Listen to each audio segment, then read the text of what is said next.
my name's Kent Battenfield. I want to welcome y'all back to another episode of Horses and Archery. And I was about to catch my horse and do some practicing and stuff, but I figured I'd do this video to kind of show y'all where I'm at and how I got to what I'm doing uh, with this mounted archery, with this plain style mounted archery. And now I'm calling it Comanche style because I'm using the style of bow that the Comanches are known for using, and I'm using the style of quiver that the Comanches are known for using. Now they used them all across the plains. I'm not going to get into all of that other stuff, but they were known to use that. So when I first started, just to let y'all know, when I first started this, I originally built a quiver without a tail. It kind of looked like this. It was kind of what people typically associate with Native American archery, and it worked okay. I tried it on the horse, and but it just moved around so much. I wasn't real satisfied with it, and I couldn't hardly see them doing some of the things that first-hand accounts said they were doing. So I said they got to be something else to it. So I started doing some research, and I seen the Comanche style quivers with these tails on here, and I said, well, the tails are doing something. And again, to step back a little bit, the ones that were without the tail, I tried, putting some string on them and tying them down different ways and stuff like that, and that worked. But again, I wasn't satisfied with it because that's not historically that's not how the quivers were made, or it wasn't showing that the quivers had those things on it where they were tied down. So I did some more, kept on looking, and I found these Comanche style quivers with these tails on it. And so I said, well, that's got to be something. So what I did, I just used my bow case to simulate a tail. And what I did was I just took my bow out. And when I took my bow out, I would tuck this tail in my belt. And that kept it from moving around quite a bit. So I kind of liked it, tried it a little bit. I said, there's got to be something to that. So I went ahead and made this style quiver with the tail on it. And, I'm thinking the tail's got to be used for something else other than just looking cool. So anyway, so I started tucking it in my belt. And again, when I first started, I would hold it like this. And when I rode on my horse, it worked pretty good. It held it stationary. It was right here, but the strap would kind of get worked around and get kind of messed up, if you went for long distances or did some real hard riding. So I said, okay, how else could I put it on? So I started riding my horses. When I'm exercising my horses and stuff and going just long distances, I might, like when I'm warming up a horse or if I'm working a colt, I might walk, trot, canter for 5, 6, 7 miles. And so I started just going ahead and putting my equipment on to get used to carrying it. And I take my bow out and stump shoot and all this other stuff while I'm doing that. So this way right here, carrying it to the back, was a real comfortable way of carrying it. You could travel with this thing a long ways like this, and it not bother you at all. You don't even hardly know it's there. It's just real comfortable. So I tried carrying it there. I tried carrying it across my stomach and across the back, but this really works real well. So I was taking it and flipping it around, doing this, and tucking my belt in at first. And I was like, it's got to be something easier than that or better than that. So what I did was I flipped this thing around. I just flipped it straight around. Instead of taking it off and flipping it, I just flipped it around. Bam. That was crazy. You know, it was just an eye opener. Put my tail in here. Like that case, I was taking my bow case in there, and it made all the difference in the world. The strap stays where it's supposed to be.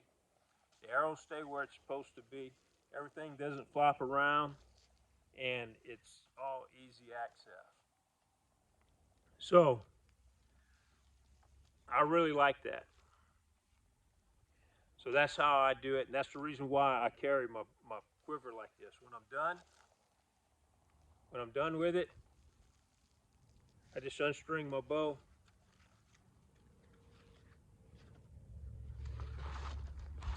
put it back in the case, flip it back around, and I'm going. When I want it back, it's here, okay? So it's real easy access, it works real good. So then,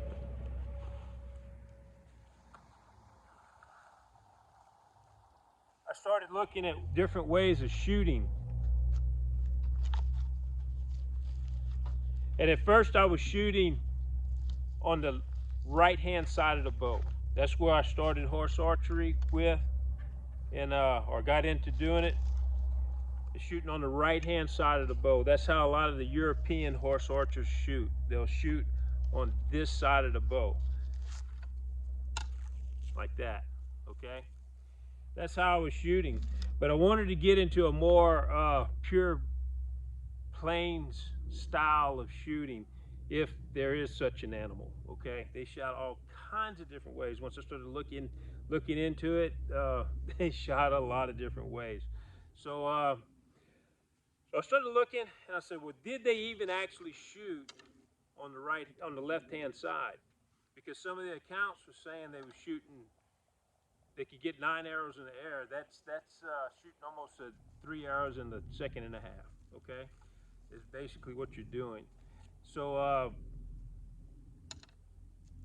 I was thinking they wasn't shooting on the left side. They had to have been shooting on the right side to get that many arrows off. And then Lars Anderson and oh golly, I'm trying to think of his name. I'll think of it in a minute. But anyway, they did their videos on the Comanche style shooting, and Mead, last name's Mead, I think. But they did their video on their Comanche style shooting, and what they did was they would hook 2 arrows like this and shoot a third. And I said, they got something going there. They was doing it pretty fast, and I said, there's something to that. So I started trying to do it, and it worked pretty good. But the thing was, you see how I got the 7-inch fletch here?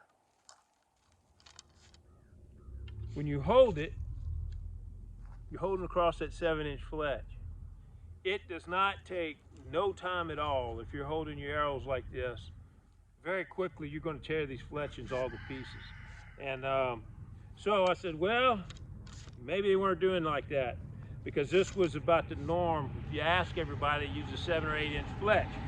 So I started doing some more research. I talked to some historians and stuff, and he said, no, the Comanches and just almost all the plains tribes, but the Comanches were better known for it. They used different size fletchings, a lot of different size fletch, and anywhere from 8 to 4 inches. Okay, so I said, well, I cut my fletching down to 4 inches, and that's going to work real well with a 4-inch fletch. You see? So I said, okay, well, we're getting somewhere here. So I started practicing with it, and the thing is, it works okay. Get them situated right. It works okay, but the thing is that when you're shooting, holding it like this, your first arrow has to be pretty high to get it out of the way. See how high it is on my string? Your second arrow is going to be a little lower. Okay? Third arrow is going to be a little lower than that. Okay? Not that big of a deal if you're just shooting 10 yards. With me, I can't get the level of accuracy shooting like that. Another drawback from it is that to hold them like this, when you go to your second arrow, you have to trap that arrow in your thumb like this. The third arrow has to be trapped in your thumb. So what happens is you're either pushing your thumb over to the side of the bow, or you got to push your finger over against your thumb. Either way it goes, it gets in the way of that shot. It'll spoil that shot. Again, if you're not shooting that far, it doesn't matter. And I'm sure it can probably be overcome with practice, okay? I'm not giving up on that way of shooting. I'm still gonna practice and see if I can overcome it. But at the same time, for it to do me any good, I have to shoot more than 3 arrows, for one thing. And the 3 arrows that I shoot, I got to be able to shoot accurate. We got a 90-meter track. The track that I'm particularly need to shoot that away on is 90 meters, right in the center. It's about 45 meters. In the center of the track, there's 3 targets. So I want to do that in 8 to 9 seconds. So I can shoot 1 arrow at a time like this in that time frame. Okay? And I can get, what it is if you got to get 3 targets. You got to hit 3 targets in order to get all your speed points. So if all I was going to do is shoot 3 arrows, I can just knock them one at a time and shoot them that away and hit 3 arrows. So it doesn't do me any good to put 3 in my hand like this and then have to get really, really close and shoot bam, bam, bam, and then just go on, you know. Where it would work is if I can shoot 3, then 3, then 3. If I can shoot 6 arrows or 9 arrows in that same time, it would be worth me doing this, okay? So that's where I'm at. It's pretty cool, it's pretty fun. It's fun to fool with. You can go 1, 2, 3. But again, if I can't get more than 3, it's not going to do me any good. Another way of shooting, holding them is like this. Okay? And you can put as many as you want in your hand. I'm just going to use 3 so I don't run out of arrows. You hold them here like this. Alright? Hold them here, whatever, however many fingers you want to use to hold it. But you reach around and you grab it here. 1, 2, 3. And you can get pretty fast with that. That could be really fast. And the thing is that you can hold 6, 7, 8 arrows in your hand. So I can do in a 9-second run, if I can do arrow every 2 seconds, 1 every second and a half, I can get anywhere from 4 to 6 arrows out in that time. So that would probably be a little better way of shooting. Another way would be that people do is hold them here like this, and they'll pull them out. Well, it'll actually be this way, and you pull them out 1 at a time and shoot. Okay, that's all right, but if you're going to pull them all the way out and knock an arrow, you might as well pull it out of your quiver like this. Okay, so that's where I'm at. And those are the styles that I'm practicing as far as holding my arrow in my hand. The other way is the other thing that I'm working on is my knock. Okay, my lock. How you lock the arrow onto the string. Get a couple of arrows here.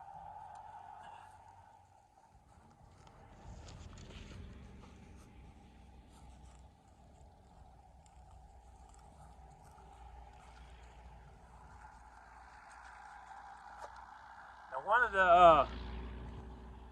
the way that I started doing it was just a pure pinch, like this, and I'm holding it here and just pinching it, just coming in. Let me go ahead and move that target right there, so I'm not just throwing it in the ground. And you just do a pinch, and you just pull it like that and let it pull out of your hand. I was doing okay with that. I started out with about 30 pounds. If I make these knocks, if I put a good ridge on here, make them kind of rough, I can pull 40, 45 pounds, about 40 pounds with it, which is plenty good enough for what I'm doing.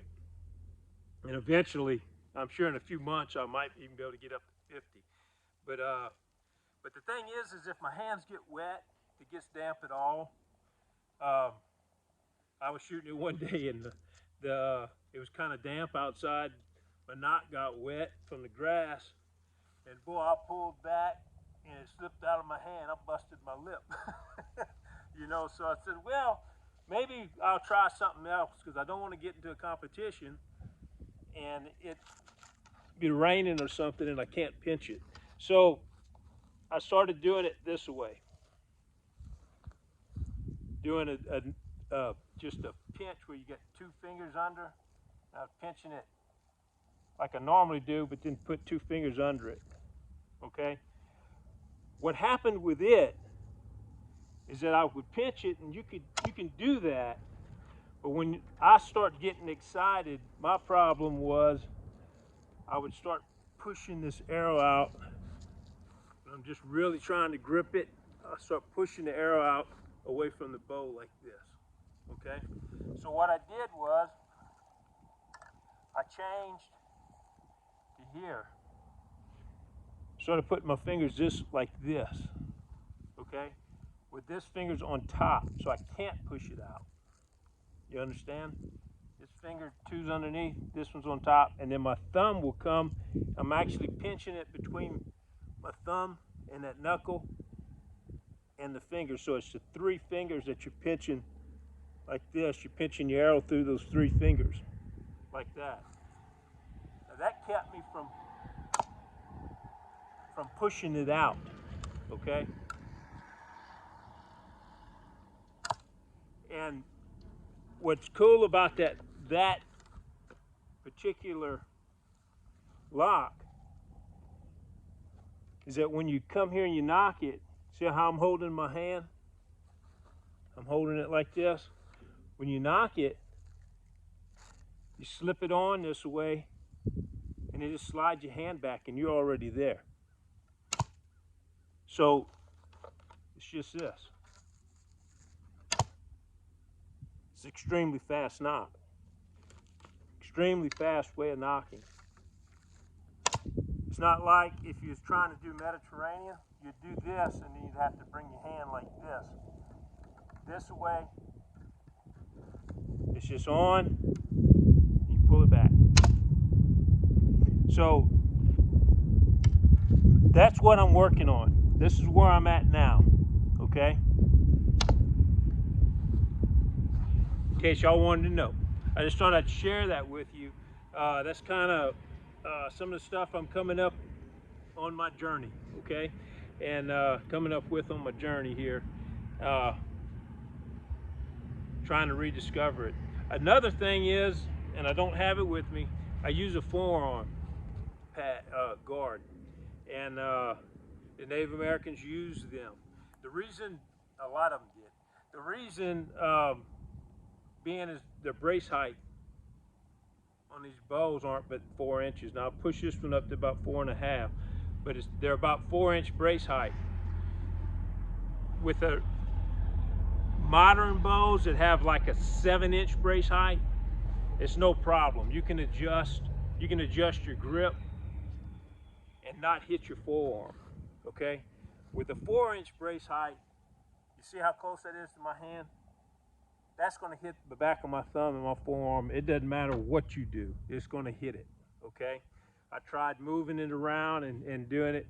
It's going to hit it. Whenever this string releases like this, it's almost about that far away from the bow when it releases. It doesn't just come to right here and stop. It'll do this. So what it'll do, it hits your hands. It'll come in and pop. It's going to pop you right there. And so with that, I was looking and did some kind of research on it, and Native Americans did use a little. They had a guard right here that you see a lot of them in old pictures, and I didn't even realize that they had so many of them until I seen one and started looking for it.